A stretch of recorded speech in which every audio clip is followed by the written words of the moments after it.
In today's world with AI, it empowers users to basically do things themselves, right? It's a DIY because AI gathers the information for you. So as a business owner, you might think, oh man, now I'm losing out, but not necessarily.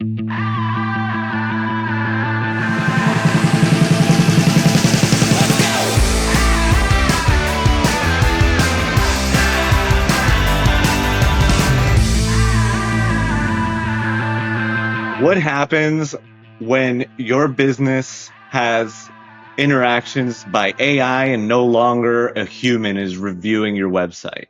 What if they book a reservation to your restaurant and you have no person actually managing that booking?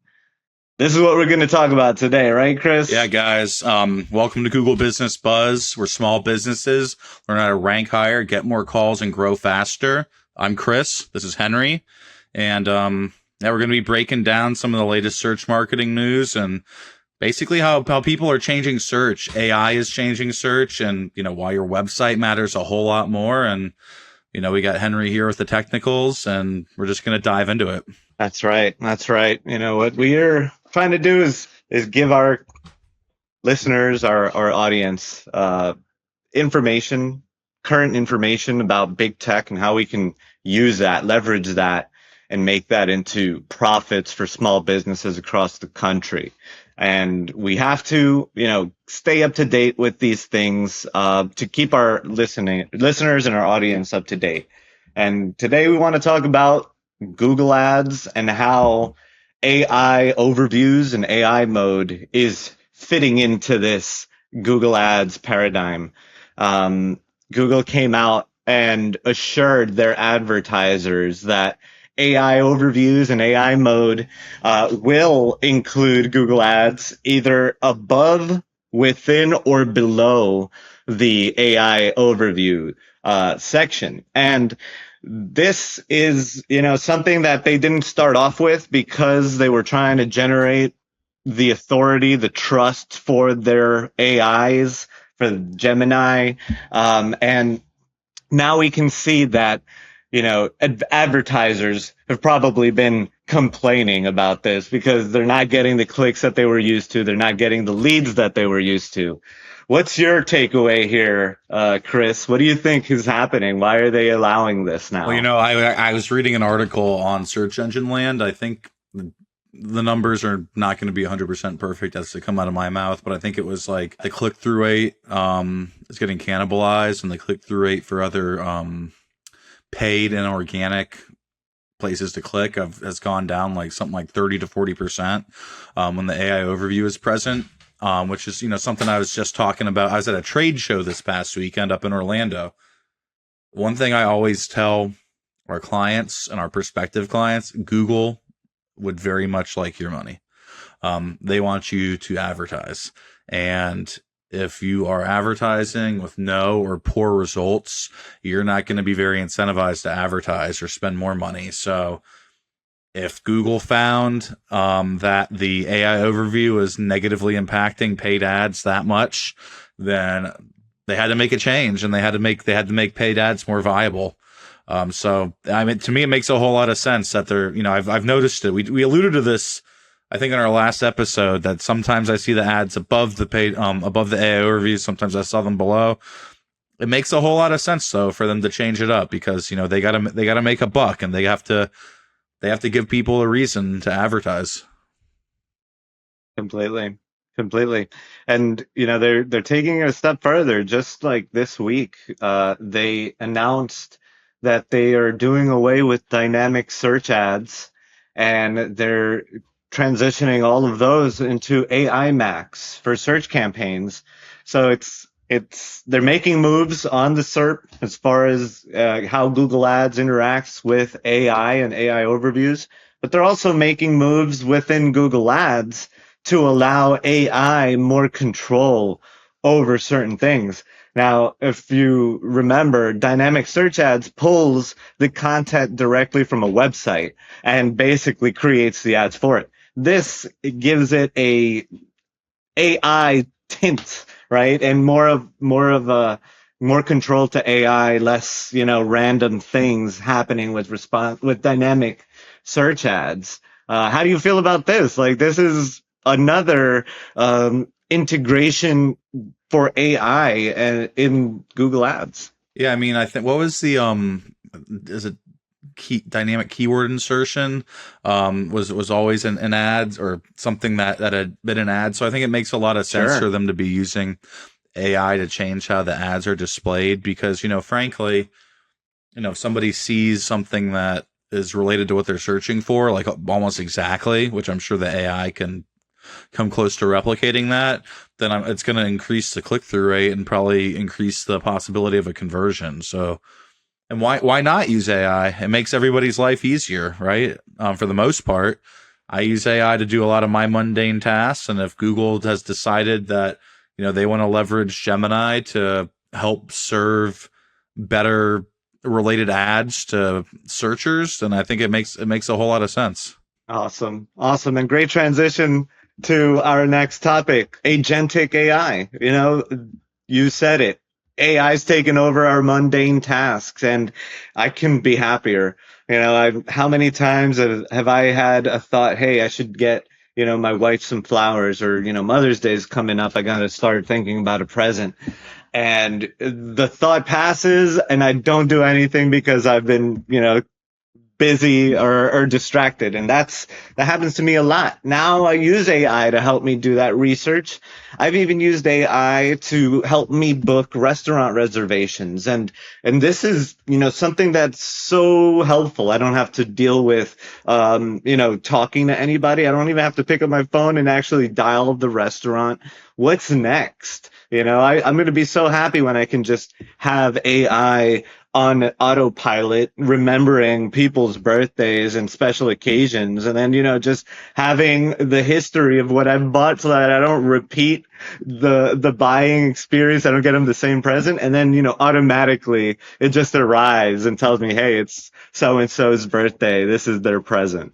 Like, that's the future, right?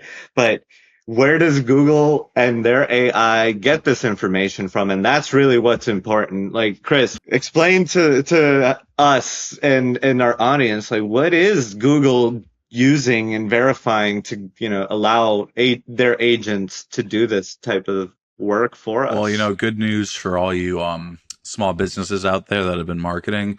But if you have been adhering to good SEO practices, AI might probably likes you.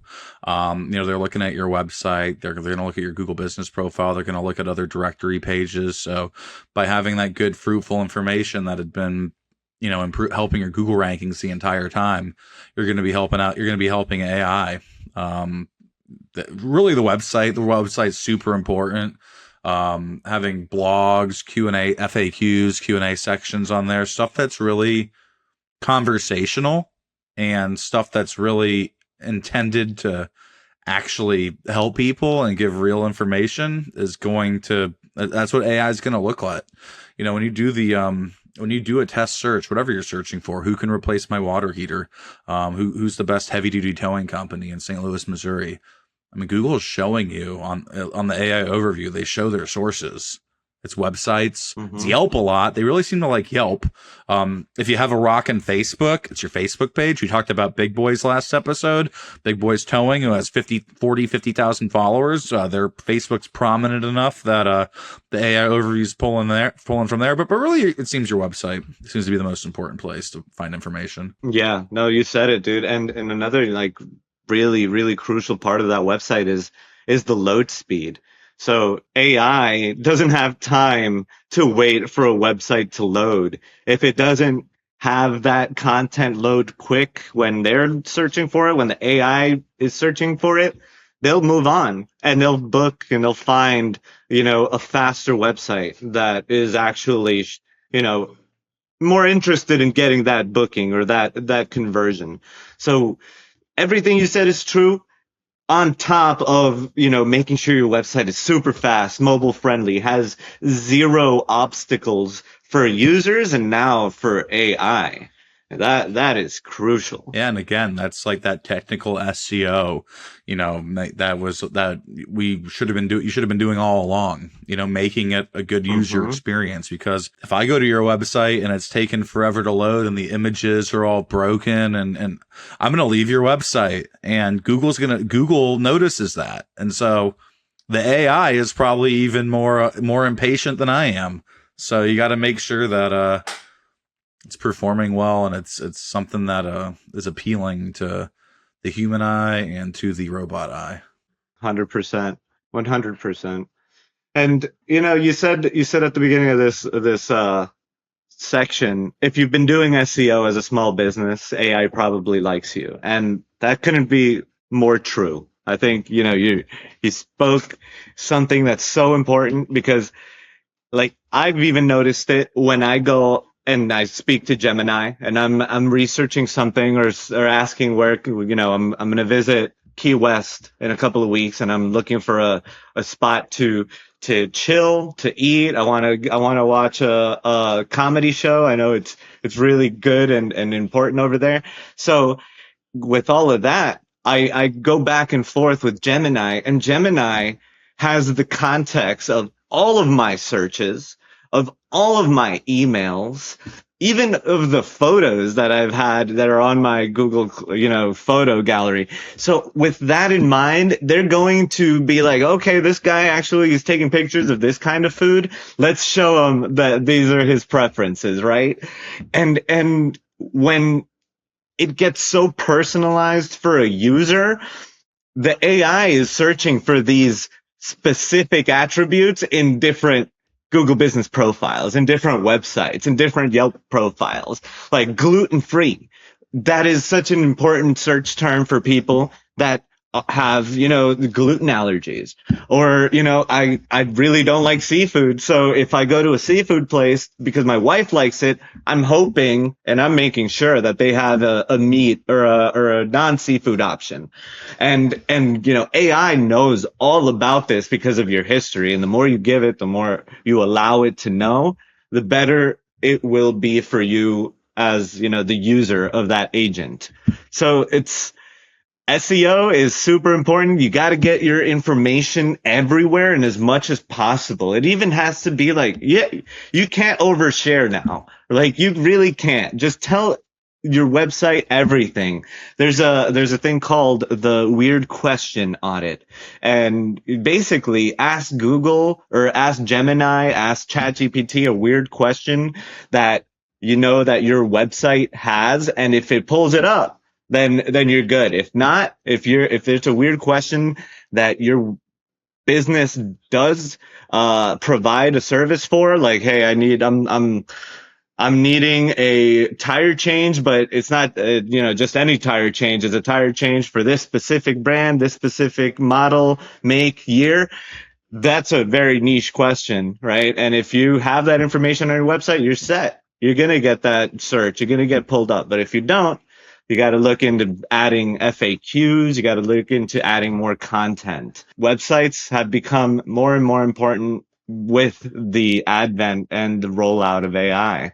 So I think you're completely right there. Yeah, and that's the stuff, like, sometimes there's these little niche things that are really going to only be applicable to the person, to maybe a handful of people that are searching for it, and maybe the guy who provides whatever that service it is to fix it. Like, my girlfriend's Toyota, she has a Toyota Corolla. I think it's a 2013. And we got it totally tuned up. We don't drive it much, but it's totally tuned up. And the tire pressure sensor, the tire pressure light is on, and those tires are full. So, I Google 2013 Corolla tire pressure light is on, but tires are full. And, it brings up really good, fruitful content about the tire pressure sensor is busted.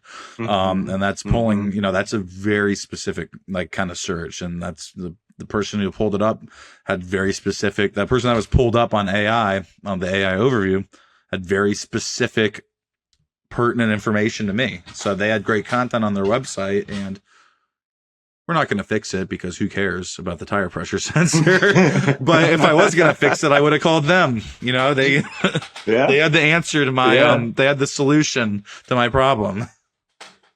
100%. That's a great point too. In today's world with AI, it empowers users to basically do things themselves, right? It's a DIY because AI gathers the information for you. So as a business owner, you might think, oh man, now I'm losing out. People are going to start doing things themselves. The information's everywhere. But not necessarily. Like I've tried to do things here around the house and I've failed, but I then use AI to find the person to come and fix it. Like I have a faucet that I had to get professionally fixed because I tried to fix it myself and it just didn't work, but like you said, the AI information pulled it up for me readily, and I used the source that actually AI was pulling from. So it's another roundabout way to get a client, but who cares where you get the client from, right? You got to get the client, and getting traffic towards the website, getting people to look at you with a search engine results page, getting AI to consider you within that search engine results page, within the result from the AI. That's the name of the game in 2026 and beyond. Absolutely. We're outside of doing digital marketing, we have a pretty large footprint in on-hold messaging. That's how our company actually started some 35, 36 years ago. And we recently got an inquiry from a fairly large school district. I believe it was a school district. And they found us on ChatGPT because they were looking for the best on-hold messaging companies. And at this point, we've been doing it. It's a service that we've offered for so long that we have so much content and authority out there that we were the top option, and it looks like we're going to win that. We're going to win that client. So just comes down to authority, good information, looking to be helpful. I use AI for all sorts of dumb stuff. My girlfriend likes to pick on me and say that my AI is just me. It's got, I'm telling it, yeah, I want to, we're going to be making broccolini and fillets for dinner, and I want your help with a red wine reduction sauce. And it's like, yeah, that's fire. That's going to be so fire. You guys are going to have a great dinner. It's like I'm talking to me. But it's really beneficial when I'm looking for products and services. It's feeding me what I want and what I need. And you know what? I've used a lot of companies that have shown up in the AI overview. It takes up such a large percentage of the search screen, and it's giving me what I want. It's giving me exactly what I want. And a lot of times I don't like the search. That's, we talked about the mundane tasks. Searching for the perfect plumber can be a mundane task, and it just aggregates all the information from all the plumbers in my area and their websites and their reviews and what have you, and it's giving me who's supposed to be the best guy to fix my toilet. So I like that. Take that off my plate. 100%. 100%. I think we've reached the end of our Google ads portion of the show. I wanted to talk to you about one more thing that is pretty nuts, and I mentioned it to you yesterday in a chat, but I wanted to bring it up during the pod. For the first time ever, Meta Ads has overtaken Google Ads as far as advertiser spend. In 2025, they had more money spent by advertisers on Meta Ads than on Google Ads. And this is pretty interesting, I would say, but it is very profound because, Google has built this juggernaut of a company because of ads and making so much money off of it. Now, people and advertisers are shifting over, maybe integrating more Meta Ads into their advertising strategies. What are your thoughts on that as far as, local businesses, small businesses? Can they benefit from Meta Ads? Love me some Meta Ads. I mean, us as a national, we're a national business. We spend a very large amount of money doing Meta Ads. So I think the targeting on Meta is so powerful. I mean, they've stripped away, you used to be able to get really honed in and manually create targeting. You could do income levels, interest, of course, age, sex, things of that nature. A lot of that's been stripped away, and just like so many other mundane tasks. You don't really need to be building a targeting lists either, because the AI does the work for you. And when you make an ad and it's your creative is you, let's just say you do epoxy floors for garages and stuff, and you do your ad and you're, hey, South Florida homeowners, do you need an epoxy, this would be way better if I was actually professionally doing it. But hey, South Florida homeowners, do you need an epoxy floor in your garage? Do you want to show off your cars? Do you want to have a cool man cave? Henry's Epoxy Floors could help. Click the link below for more information. And the AI, Meta's AI knows what your ad's about, and it knows who it's supposed to be served to, and it serves it to those people. So, I mean, it's such a good platform for getting your message out. It's good for finding your customers. And I am my sales department lives and dies by Meta ads. So I firmly believe in them, and I can see why it's taken market share from Google. Yeah, no, great points. So many people spend so much time on Meta, on Facebook, Instagram, WhatsApp. They have access to the chats, to a lot of history of likes and follows and communities groups that you join. So all of these things they leverage, and I can see them also leveraging the mobile device, right? And being able to listen for certain keywords or even track your eyes. So when you are interested in a certain post or a certain ad, it tracks how your micro expressions are. And then, based off of that, it'll give you better results, or the results that AI thinks that you want. So yeah, man, it's kind of scary, but it's very, very cool, very fun to play around with. And I think our clients and, the small business world here in the United States and beyond can benefit from it. Yeah. When you're scrolling through your news feed and there's an ad about Miami Heat tickets, and stop for a second and you're like, yeah, that's not in the budget. But they now know maybe you're a Miami Heat fan. Maybe this guy's into basketball. Let's serve him some stuff related to that. That's right. Okay. So I think now we're just about wrapped it up. Thanks, Chris. Everybody, please like the video, subscribe to the channel, comment, share the video if you find any value in it. We'll see you next time. Chris, on you, brother. Thanks for watching, everybody. We'll see you next month.